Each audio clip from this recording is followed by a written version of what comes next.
Good afternoon.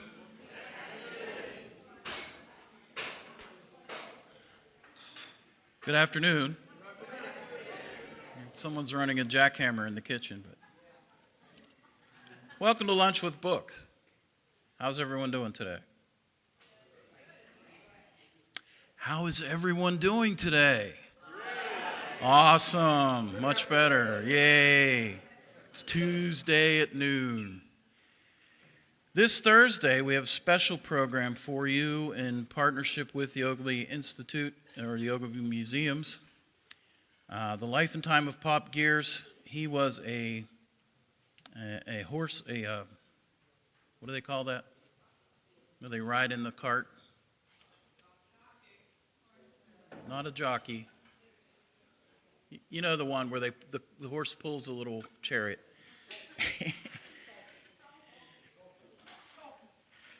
Right. In any event, he died on Wheeling Island during the state fair 100 years ago this month. So we'll have a young lady from Tennessee, which was his home state, Pop Gears. Tell us all about him. He was the Michael Jordan of his day, I understand. Very a big star in the world of sports. And next Tuesday on this stage, Elena Roberts from the University of Pittsburgh. Her book is called I've Been Here All the While, Black Freedom on Native Land. Today for you have one of our favorites, our friend, I won't say the other word, the old friend part, but our good friend, Jeanne Finstein, currently president of Friends of Wheeling and a member of the Friends of the Ohio County Public Library. Her background includes, as you know, mathematics, teaching, and educational software development, as well as researching and telling us all about the history of our wonderful city. Please welcome back Jeanne Finstein.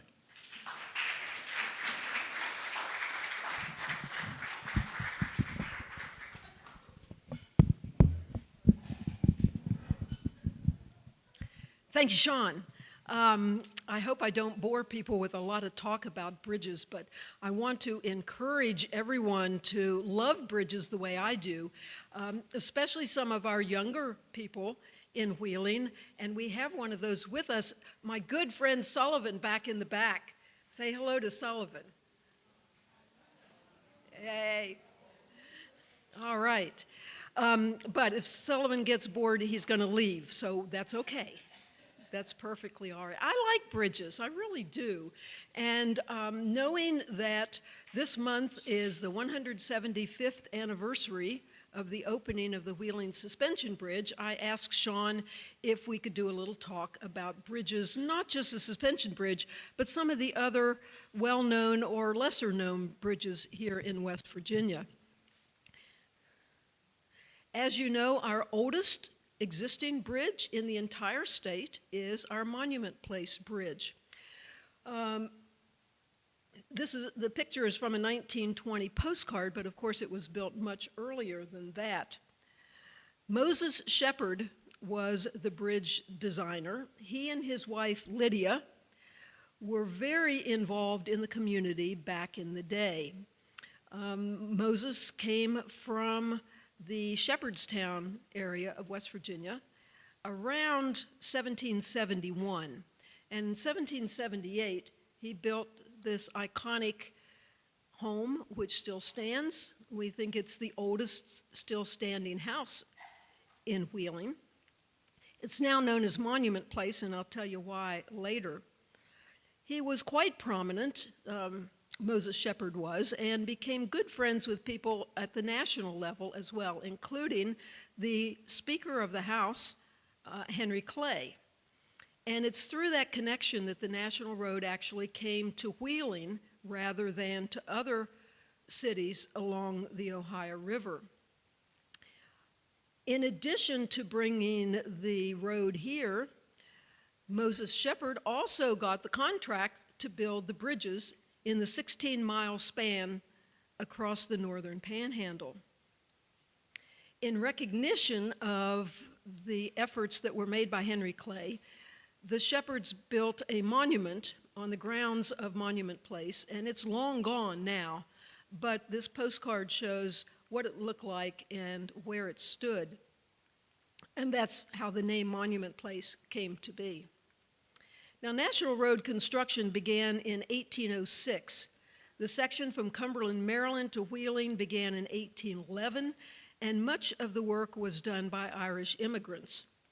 As the contractor, Moses Shepard took the liberty of adjusting the route a bit. Now, his wife, Lydia, was quite the social butterfly, and she wanted the road to go right in front of her house so that all the prominent people coming to Wheeling could stop and visit her. In fact, she even had a ballroom on the third floor. And so that's what happened. The road makes a right angle right there at Monument Place and McDonald's and so forth. And because it went that way, there needed to be 2 additional bridges built, which Moses Shepard got the contract for. Now, I understand there may have been some controversy as to whether he was actually paid for every bridge that he built in the end, but that's what happened. So we got our bridge. There were a total of 5 bridges instead of the 4 original, so I guess he built 1 additional rather than 2 additional. So there were 5 in Ohio County, and the Monument Place Bridge is the only one that still remains. When the National Road was complete, and that it was completed in 1817. When the National Road finally made it to Wheeling in 1818, it was a vast improvement in transportation. Instead of taking 2 weeks to get from Baltimore to Wheeling by stagecoach, the time could be cut by a third or even a half as much. And also, it cut, of course, the cost then to transport goods from the East Coast to the Ohio River. The road carried such prominent men to Wheeling, such as, of course, Henry Clay, Andrew Jackson, James K. Polk, William Henry Harrison, Daniel Webster, and the Marquis de Lafayette. The bridge is a 3-span stone arch bridge constructed with solid coursed limestone blocks. The bridge reaches 200 feet in length over Little Wheeling Creek. The middle arch is 38 feet long, and the 2 arches on either side are 25 feet long. The arches are shaped in more of an ellipse pattern rather than the popular semicircular pattern at the time, and that's why it has kind of a humpback appearance. Original buttresses were removed in 1931 to make room for sidewalks, and this is an older picture where you can see through the fencing along the top.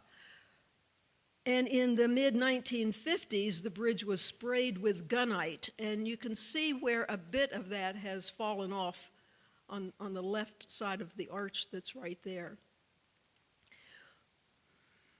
The latest rehab work, and this is a picture I took just last week, I believe. The latest rehab work was completed earlier this month, took $3.5 million for 5 months, which was much shorter than the original contract called for. The West Virginia Division of Highways worked with the State Historic Preservation Office to make sure that the historic integrity was maintained. And Highway spokesman Jake Flatley reported that all original non-deteriorated stone remains, with approximately 80 stones provided by the city. The stones were then treated with a clear sealant to protect from future chlorides. Other work that was done included some existing stone infill that was removed and replaced with a lightweight concrete and chromium rebar, a new barrier wall, and you'll see the barrier wall no longer has holes in it, but very nicely they made the shape so that it looks like what it did before. This is better in case of a crash on the bridge. And they also relocated a sewer line that ran underneath there. They also added a historical marker. It's not very big. It's on the east side of the bridge, and it's not easy to get to. You have to cross the road to get there, but it's a very nicely placed historic marker. This bridge no longer stands, of course. This was a bridge built by Noah Zane It was finished in 1837. He had died a couple years before that, so he didn't see the completion of it. This went across the back channel of the Ohio River from the island over to Bridgeport, Ohio. It was replaced in 1893 by a metal truss Bridgeport Bridge, and I'll talk about that a little bit later. Now we go out of town to one of West Virginia's most well-known bridges, and this is the bridge at Philippi, West Virginia. This was commissioned by the General Assembly of Virginia. Of course, we were part of Virginia at the time, and it was constructed by a man by the name of Lemuel Chenoweth, who was a well-known Appalachian bridge builder. This was to provide a link in the Beverly-Fairmont Turnpike that joined Beverly, which happened to be Chenoweth's hometown, and Fairmont. Now, I found an interesting description of the bidding competition that occurred before this bridge was built, and I'd like to just read this. Bidders were present, this of course was at Richmond, in large numbers from the east and the north with all sorts of models and plans, including iron structures, wire cables, cantilevers, stone arches, and wooden bridges of many kinds.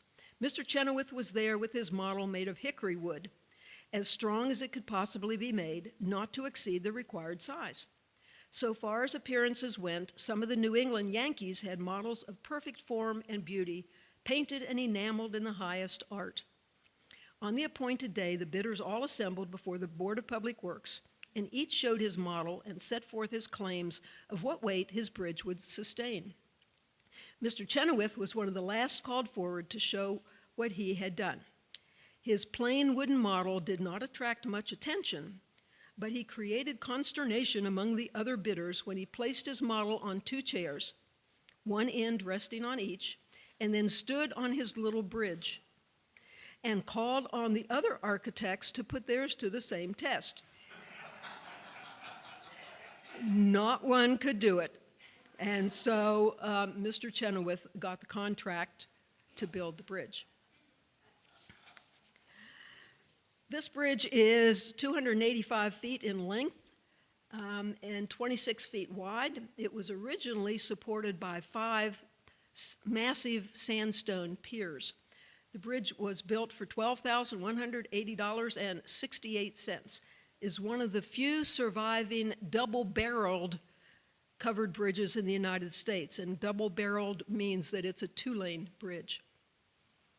The bridge was used on June the 3rd of 1861 at the Battle of Philippi, when Union and Confederate forces met in what we consider the first land battle of the Civil War. The bridge was the first to be captured in the war by either side, and later it was actually used as a barracks for Union soldiers in the area. Now, the bridge has undergone a number of renovations after being severely damaged at least 7 times over the years. In 1934, increased motorized traffic mandated the addition of 2 additional piers for support, along with new steel reinforced concrete deck to replace the wooden deck. The bridge was damaged by a severe flood in 1985 and was virtually destroyed by fire in 1989. Today, you can still drive on the bridge and you can see some of the burnt wooden trusses that are still in place. You can sort of tell that I'm trying to do these more or less chronologically, but we've skipped the Wheeling Suspension Bridge. I'll save that for last. The next one I found of interest chronologically is this one, the Hempfield or Tunnel Green Viaduct right here in Wheeling. This was designed by Charles Ellett Jr., and you'll hear more about him later. This was originally built for the Hempfield Railroad, which was part of a line that connected Wheeling to Greensburg, Pennsylvania. It was later used by other rail lines, and here's an actual photograph of a Chessie train crossing the viaduct. The rail route was abandoned in the 1980s, and so now the viaduct is part of Heritage Trail, so it's used by bicyclists and joggers on a regular basis. It's noted for its curved design and leads to the left of this picture through an impressive tunnel. The present tunnel is newer than the original one. This particular version of the tunnel was built in 1904. Now, in part, as I do this talk, I'll have some little side notes, and we'll have a side note about the tunnel being haunted. Have you heard that the tunnel is haunted? Yes, okay. Well, when they built it underneath the Peninsula Cemetery. Peninsula Cemetery at that time was much longer before the interstate went through and cut it again. And so, up above the tunnel are grave sites. Green slime from the ceiling was thought to have come from the rotting corpses from up above. But it was actually a murder that took place at one end of the tunnel that causes us to think it's haunted. In addition to being a rail line, the tunnel was a convenient pathway, shortcut for travelers going from town to go to another part of the city. There was a man who used this route periodically. It was a 34-year-old German immigrant whose birth name was Joseph Isley. He came to the United States in 1865, assuming the name of John Schaefer to avoid being deported for crimes back in Germany. He was employed as a cabinet maker, and he worked in both Wheeling and Parkersburg in that job. In the summer of 1867, Isley/Schaefer murdered 2 men and attacked a third when he was in Parkersburg. They caught him, put him in jail, and at that point he wrote a confession and included in that confession the murder that took place at the tunnel. He claimed that he had murdered another German immigrant, Aloy Ulrich, inside the Hempfield Tunnel. And I'll read this again, and Sullivan, this is kind of gross, but just bear with me. Ulrich had been killed with blows to his temple, arms, and fingers. Then his body was dragged to the east mouth of the tunnel. It would be this victim whose ghost is said to haunt the tunnel in Wheeling. It wasn't long after Ulrich's body was found when travelers using the shortcut through the tunnel began hearing what could only be described as deep groans and cries of a man begging for mercy. Then, directly over the area where Ulrich had been murdered, a ghastly form emerged on the ceiling, swathed in the green slime certainly gathered from the dead patrons left in the cemetery above, and his own rotten flesh. His arm was extended with bloody fingers hanging from half-severed stems. The forefinger of the other hand was pointing desperately at the temple where a huge gash lay, fresh with dark, clotted blood. A guttural groan would slip from the throat, telling those who would hear, "Let the dead rest," and then the ghost would disappear. I've been through the tunnel. Mary, you have too, lots of times. It's a popular biking and jogging trail. Anybody else been through? Has anyone seen the ghost or experienced the ghost? Okay, good. I think we're okay. I think we're all right.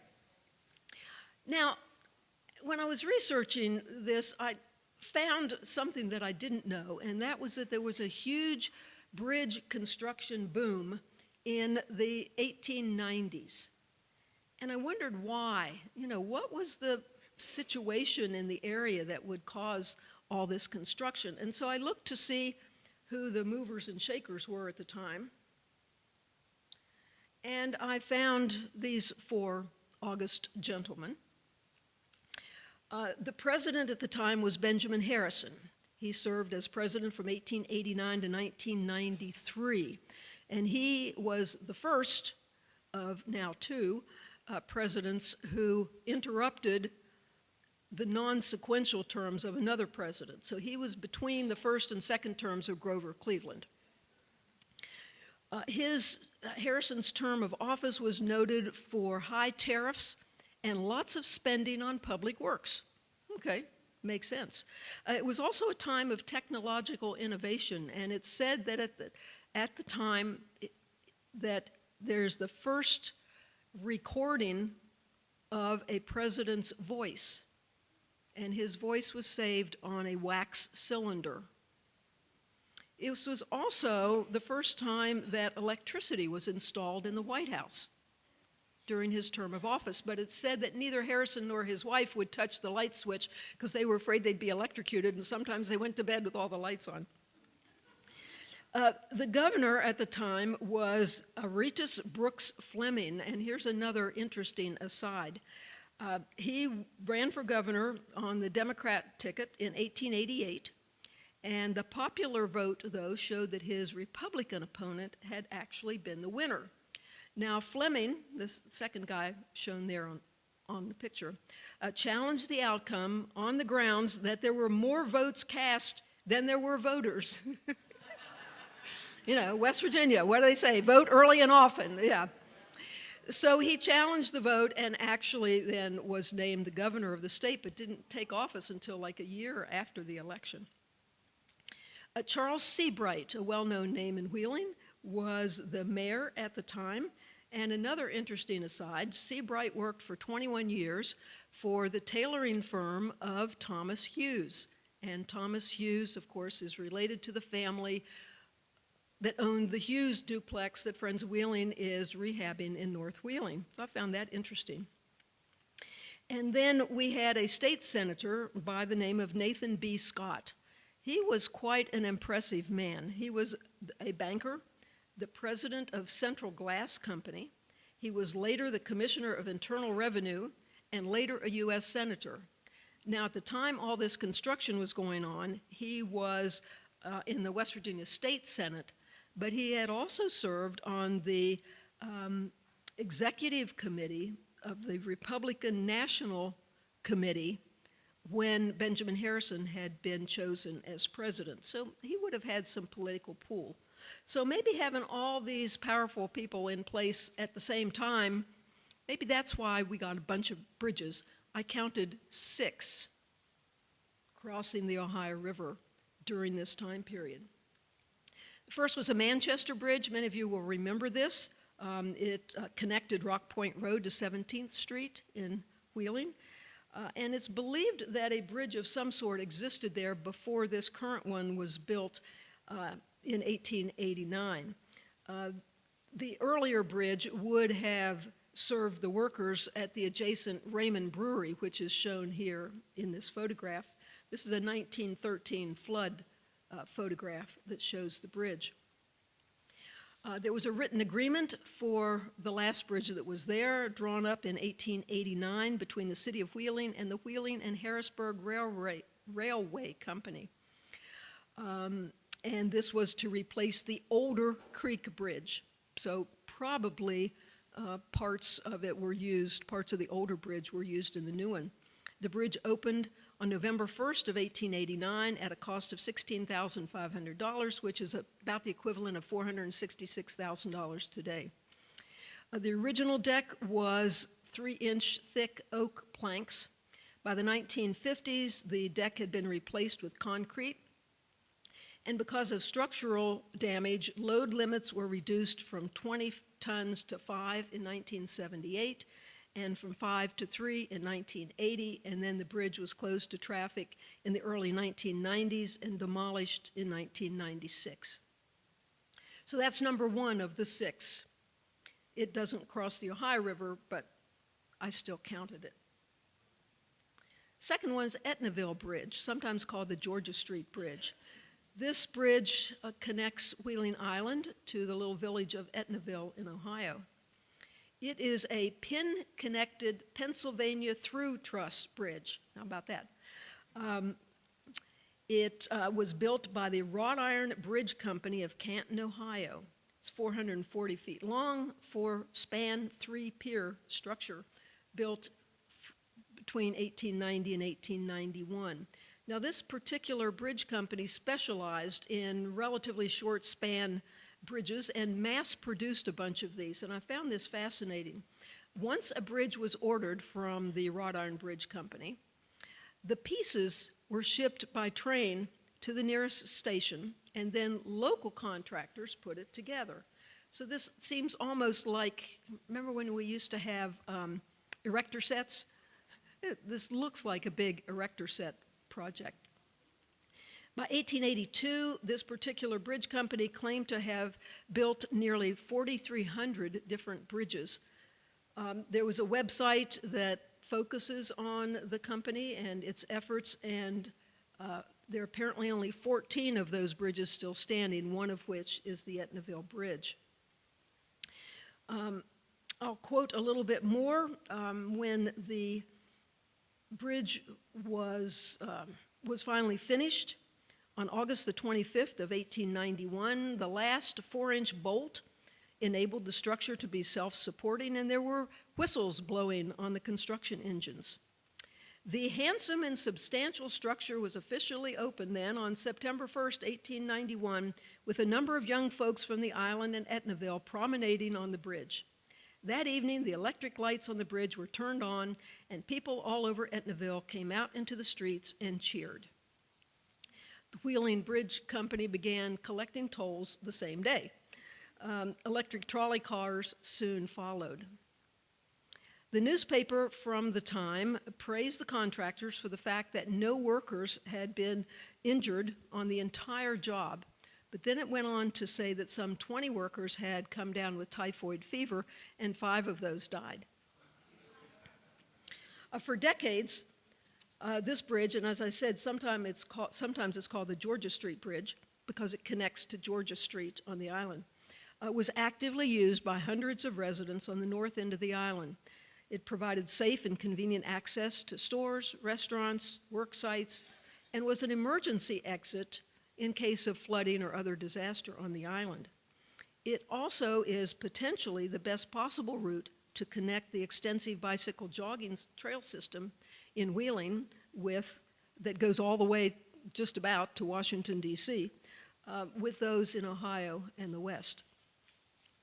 The bridge is listed as a contributing structure on the National Historic Register for the Wheeling Island Historic District, but it may soon be lost. It was closed to vehicular traffic in December of 1988 due to structural concerns, but it was still used by pedestrians for quite some time until it was completely closed in 2016. Again, this is the most logical route to take bicyclists and pedestrians from the north end of the island across into Ohio.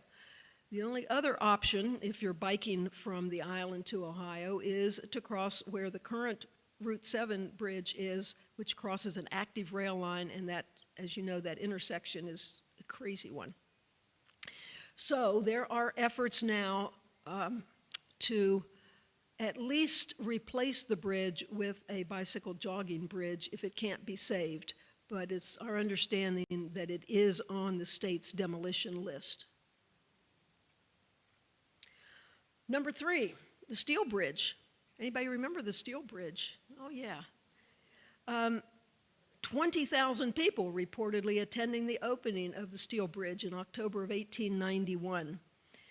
It is 1,819 feet long, or it was, and it was hailed as a specimen of enterprise and progressive spirit.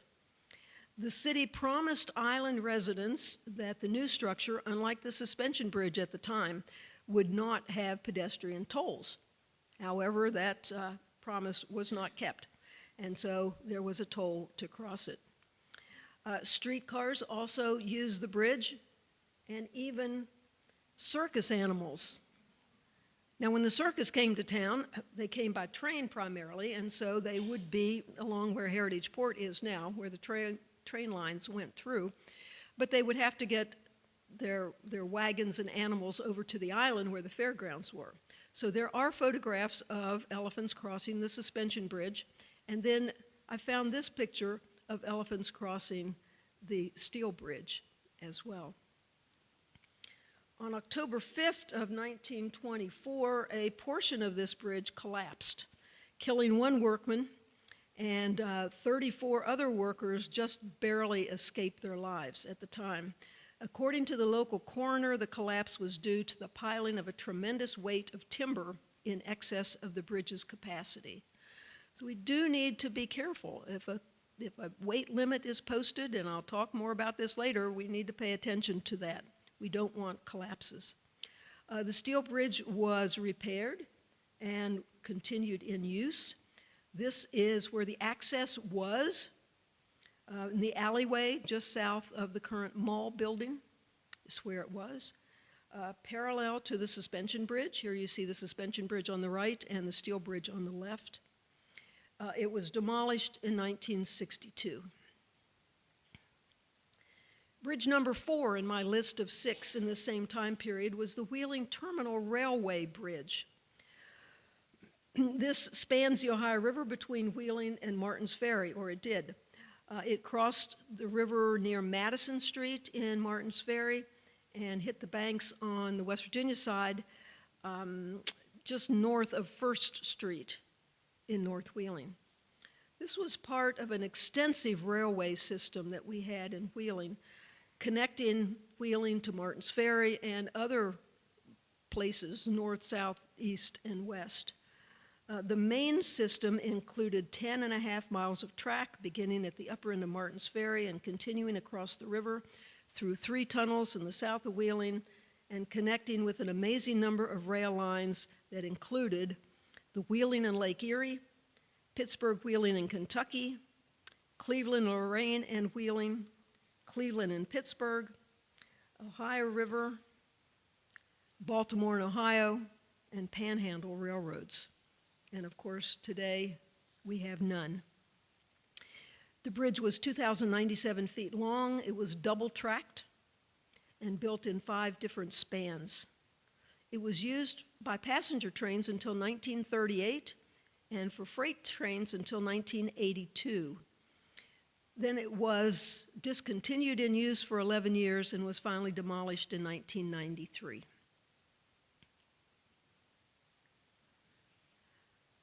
This is one of my very favorite bridges, and I think very underappreciated. This is the Main Street Bridge.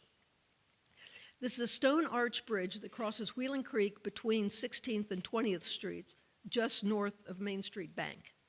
And it's shown here with the placing of the keystone on December the 18th of 1891. The bridge was built of 771 2-ton stones that were quarried locally, cut in a stone yard at 29th and Oath Streets.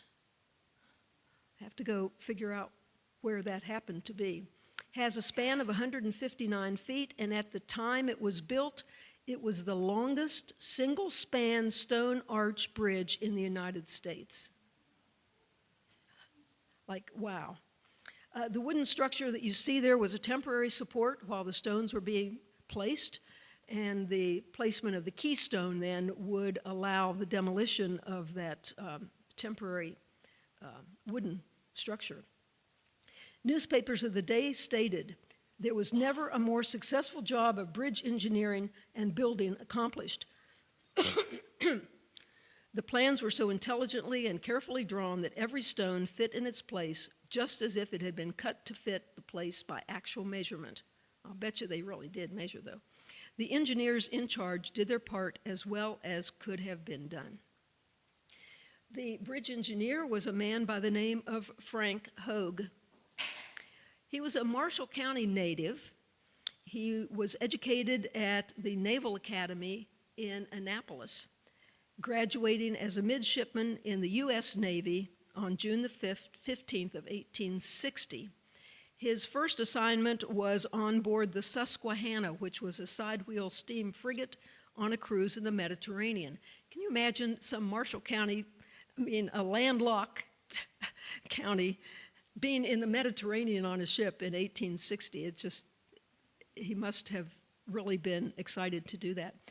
He was in the Mediterranean when the Civil War broke out. So the ship came back and landed in Boston on June the 6th, 1861. And less than 3 weeks later, Hogue left the U.S. Navy and joined the Confederate Navy.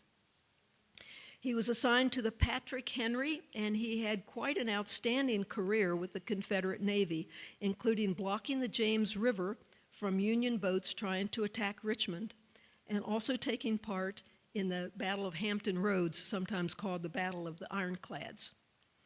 When the war was over, he received a parole. He spent some time in Richmond, then went to Halifax, Nova Scotia for a few years, then came back to Wheeling and was elected as the city engineer. And it was in that role that he helped design the bridge. Interesting, very interesting character. He's buried in Greenwood Cemetery. Oh, let me get the next page here.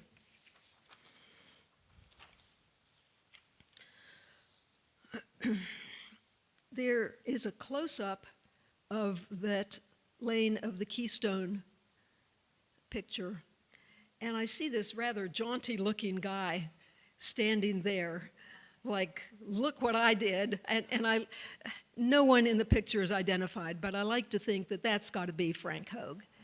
That really does. He's so proud, whoever that man is.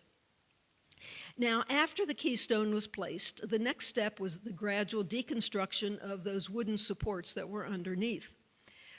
The stonework on the wooden supports rested on boxes filled with sand. And after all the stone parts were put in, they gradually withdrew pints of sand by pint until the stonework could actually settle in place. And let me read a little bit about this. This is from a newspaper at the time. The sand boxes which supported the falsework were first tapped on Monday. At that time, a pint of sand was taken from each. The openings in the sides of the boxes were uncovered, and the sand ran out nicely into the pint measure held to receive it. When the measure was full, the holes were covered again, and the flow of sand stopped. On Tuesday, another pint of sand was taken out, and yesterday the third pint, which left the arch without any prop from below. The bridge had sunk up to last night 2 inches. 2 inches of sinking in an arch of 159 feet span will be regarded by the engineering world as a marvelous achievement, unquote. Now, there might also be a ghost here. Have you heard of the ghost of the Main Street Bridge, maybe? If you went to Ryan Stanton's talk, one of his talks up at the high school, he talked about this ghost, and it's the ghost of Mr. Dominic Carey. He was a superintendent of construction. And again, Sullivan, this is kind of gross, but Mr. Carey was standing on the south end of the tramway on which stone is hauled across the creek for use on the masonry at the south end of the bridge. The tramway broke, a section of it with a car on which was a stone weighing 2 or 3 tons, going down and taking Mr. Carey with it. He sank at once and did not rise, from which fact it is believed that his body is pinned down near where it sank by the stone which fell with him.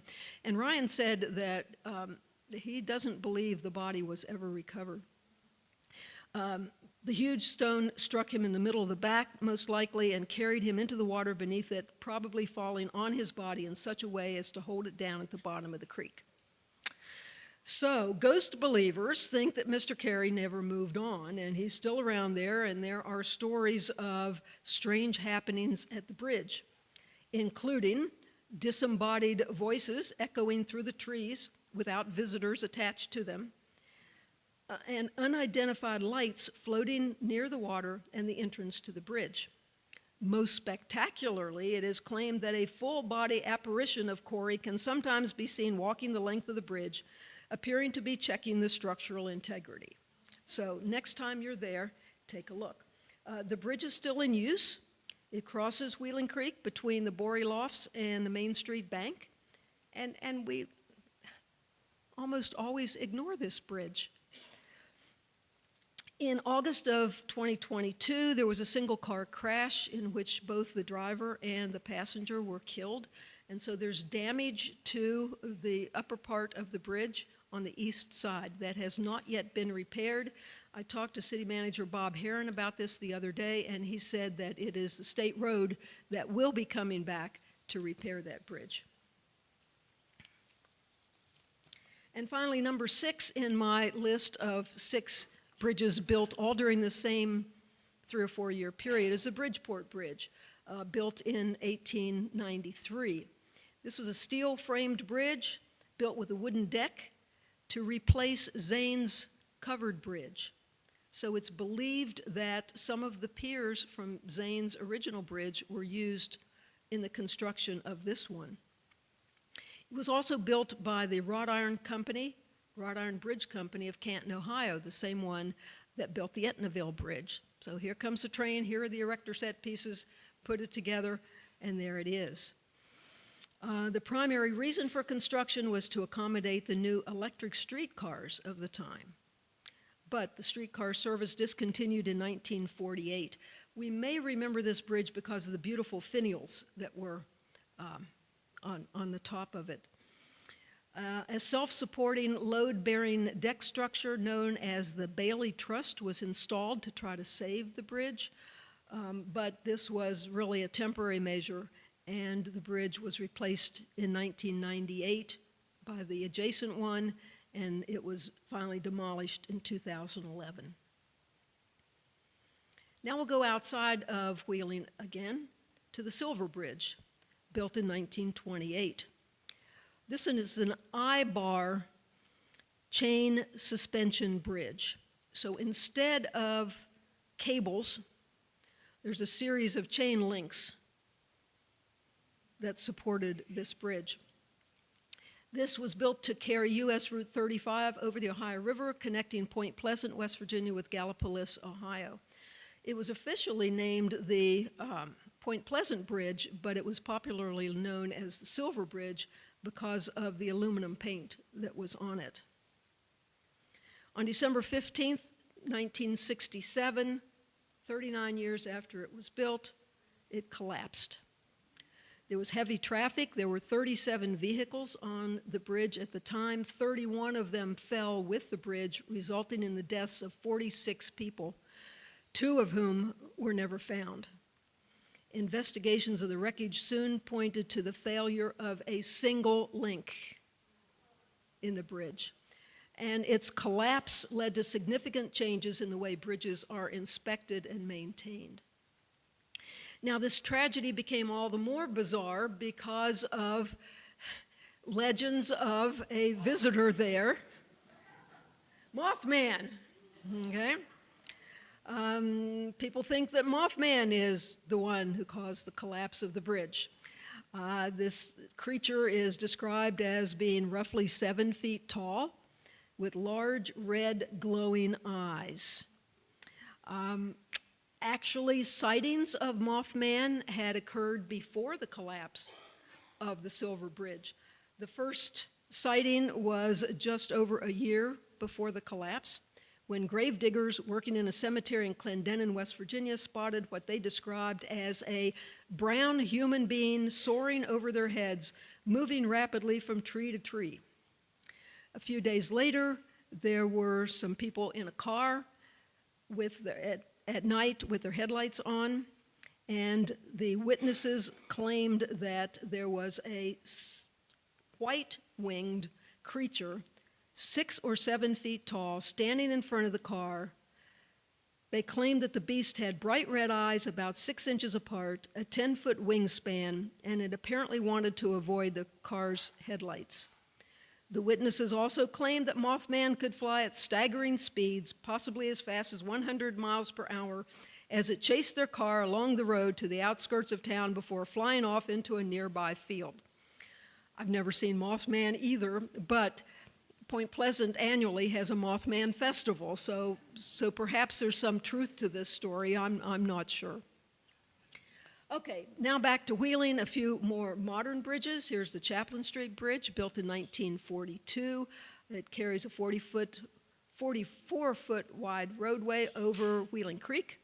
The span is 110 feet long. The Market Street Bridge, I couldn't find a date of construction, but I'll bet you it was about the same time as the Chaplain Street Bridge. This is the one that had a fire underneath one end a couple years ago, and it took 2 years for the state road to come in and replace it at a cost, or repair it at a cost of more than $1.3 million. So don't light a fire under the bridge. Then, of course, we have the Fort Henry Bridge, completed in 1955. It spans, of course, the main channel of the Ohio River parallel to the suspension bridge. It's 2,270 feet in length and 4 lanes wide. It's a tied arch bridge. And the piers that were used were sunk into solid rock 40 feet below the river. The main span soars 203 feet above the water surface at normal levels. Contracts to build the bridge were let to the American Bridge Company, a subsidiary of U.S. Steel. Total cost was $6.8 million, which was $1.8 million over budget. And today, counting inflation, that's more than about $65 million.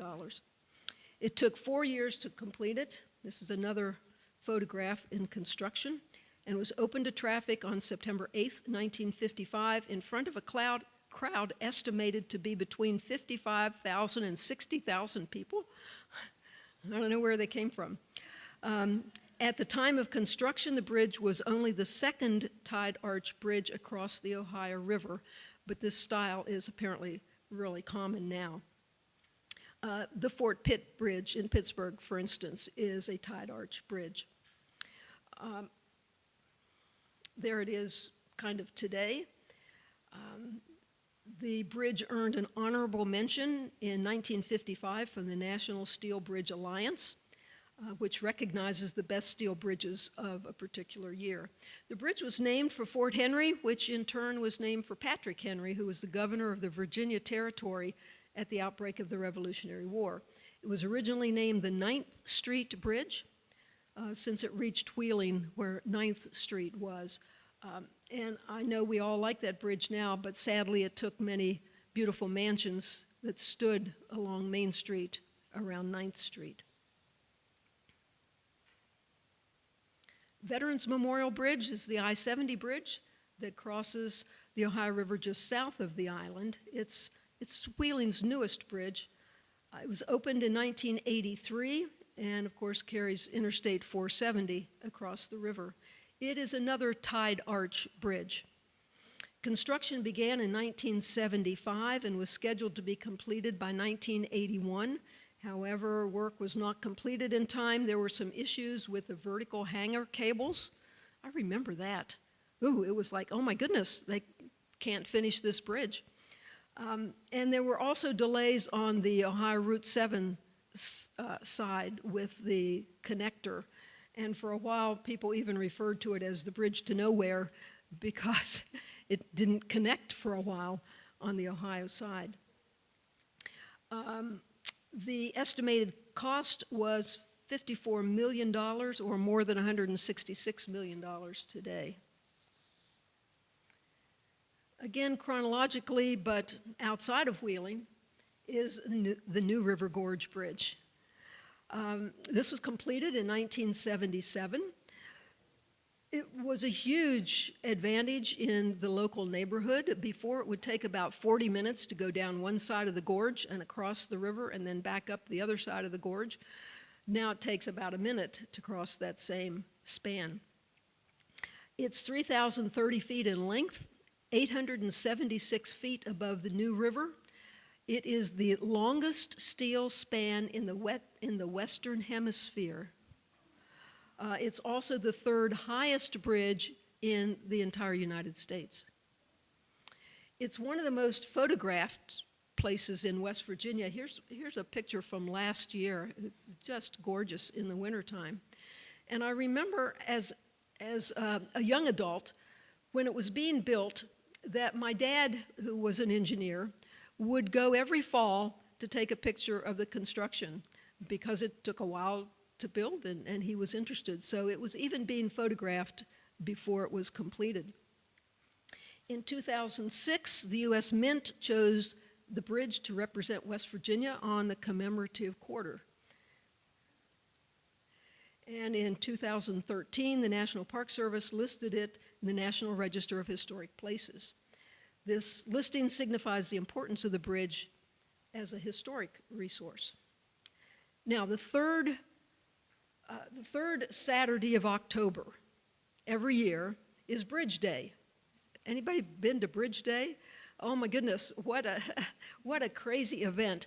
At that point, people can be on the bridge itself, pedestrians and so forth, and there's a variety of activities, including base jumping like this, rappelling, bungee jumping has been done in the past, all kinds of crazy things off the bridge into the creek below, which is just crazy, crazy, crazy. It's said that Bridge Day is West Virginia's largest one-day festival, and it also claims to be the largest extreme sports event in the world. Now, other than Bridge Day, you can't walk on the surface of the bridge, but if you're very daring, you can go down and walk in the understructure of the bridge. And there I am, I did it, yeah. And I have a little sticker that says, I survived the bridge walk.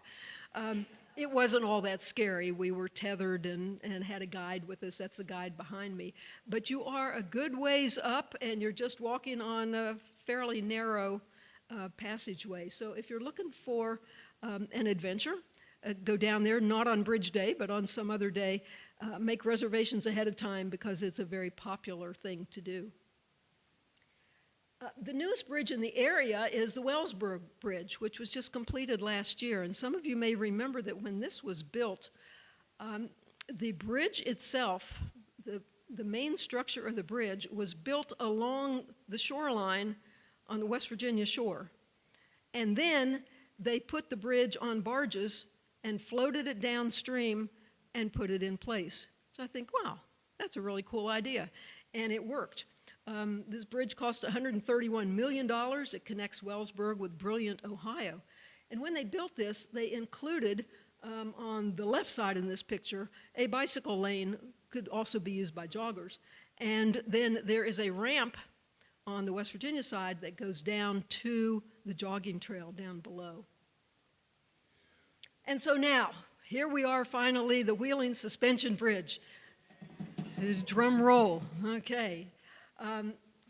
This, of course, is, in my opinion, the most important landmark that we have here in Wheeling. It is 175 years old this month. Construction lasted from 1847 until November of 1849, when we were still part of Virginia, of course. The city asked the state for support in building this bridge. The state refused, and so a bunch of Wheeling men, businessmen, went together to find the funds to make this possible.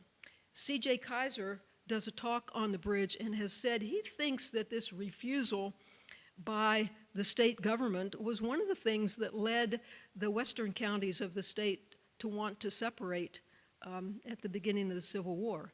Hey, you won't support us? We don't want to be part of you. The main span is 1,010 feet. At the time it was built, it was the world's longest clear span suspension bridge in the world. And this designation stood until the Brooklyn Bridge was built in 1883, 34 years later. The bridge is not symmetrical. It actually is a little bit higher over the water on the Wheeling side, and it slopes downward toward the island side. It descends nearly 40 feet in that span. Here is the bridge engineer, Charles Ellett Jr. I mentioned him before. He also designed the Hempfield Viaduct. He was a Philadelphia native. He was raised on a farm, but he apparently didn't like farm work and went to work for a canal company, and then also wanted to get into bridge building. And so he studied French and actually went to France to see what they were doing there. And here is a reconstruction of a bridge in Tournon, France, and I believe he would have visited it at the time because it was built in 1824-25. This is a picture that I took just last month. I walked across. There it is. This is, as I said, a reconstruction. It was blocking riverboat traffic where it was, and so they moved it a bit. Ellett Ellet's first suspension bridge was in Philadelphia, built in 1841, didn't last for very long. And then he had the contract to build a bridge across the Niagara River Gorge. Now, historian Emery Kemp says, all did not go well in Niagara. Ellet, who was something of a showman, charged tolls to ride across the gorge in a 4-person iron basket or on his temporary bridge. He retained the tolls to the annoyance of the bridge company, and this led to his dismissal from the project. Well, anyway, so Ellet did build the bridge. It is there. The towers are original. Most of the cables are original. I have with me a little plaque that was made several years ago. During some of the reconstruction, they had to remove some of the original cables, and Friends of Wheeling was given some original cable, and there's a piece of it. So I'll put this on the table if you want to see. It's like heavy coat hanger wire, and there are hundreds and hundreds of those. So not like the chain link where if one breaks, your doo-doo. It's one of the wires breaks, okay, no big deal. Now, Pittsburgh did not like the fact that we had this bridge, and in fact, they sued to have it torn down. And Pittsburgh was represented by this man, Edwin M. Stanton. You'll know his name. He went on to become the Secretary of War under Abraham Lincoln. We lost. We were told we had to tear down the bridge because it might impede riverboat traffic when the water level was too high. But our smart Wheeling men kept pushing and pushing, and eventually the bridge was designated as a U.S. postal route, and that's what saved it. And for a while, some riverboats actually had tilting smokestacks so they could go under the bridge if the water level was high. It was a toll bridge. Here's a sample of a toll ticket. And it has withstood all kinds of problems, including a collapse in 1854. This is a photograph from 1852. We believe this may be the earliest actual photograph of Wheeling, and you'll see that during that flood that the island was just about completely inundated. 2 years later, in 1854, there was a big storm that came up the river. The deck of the bridge was lifted, and it was deposited in the river. And you can still see today some damage on the towers. Both towers on the south side have gouges where the cables landed when the bridge went into the river. The bridge was brought back up, re-put together using the same towers, the same cables, but they added some diagonal stay wires to hold down the deck just in case a storm like that came back again. And it's believed that Washington Roebling was the one who made that design. Washington Roebling and his father John, as you know, went on to build the Brooklyn Bridge years later. Now, Charles Ellet, during the Civil War, joined the Union and helped build ram boats that would go up and down the Mississippi River and ram into Confederate boats. He was on one of these, the Queen of the West, in the Battle of Memphis. He was wounded in the leg. Today it wouldn't have been a problem, but he died of infection a couple weeks after that. Don't know what else would have been ahead for him. Several different efforts have been made to repair and reconstruct the bridge. This is a photo by Gary Zerott from the 1983 reconstruction. There have been efforts to protect it. For instance, putting signs restricting the weight, which people ignore, in part because they don't know how heavy their own vehicle is. If you look on your registration card, it shows the weight.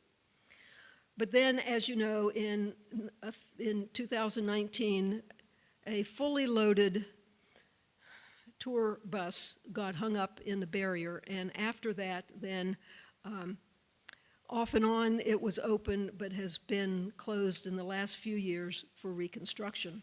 The latest work, costing $17.9 million, is essentially finished. There are a couple little things that need to be done. And the state road people tell me, and the newspaper reports, that there's a study now to decide whether or not to reopen it for vehicles. So I will just say, this bridge was designed to carry horses and wagons. It provided a way of escape for Southern slaves seeking refuge in Ohio and further north. It even carried elephants on their way to the island for performances. It was never intended for heavy vehicles. Bottom line, we have a national, indeed an international treasure right here in our own backyard. It's a National Historic Landmark, a National Engineering Landmark, and is well known by bridge historians around the world. So it's up to us to protect this 175-year treasure, and let's make sure we save it. Thank you.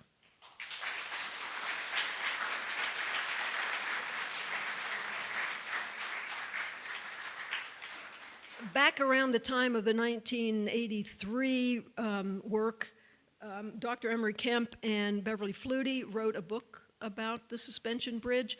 These are available at the Artisan Center for $5. If you'd like one, I'll put this on the table.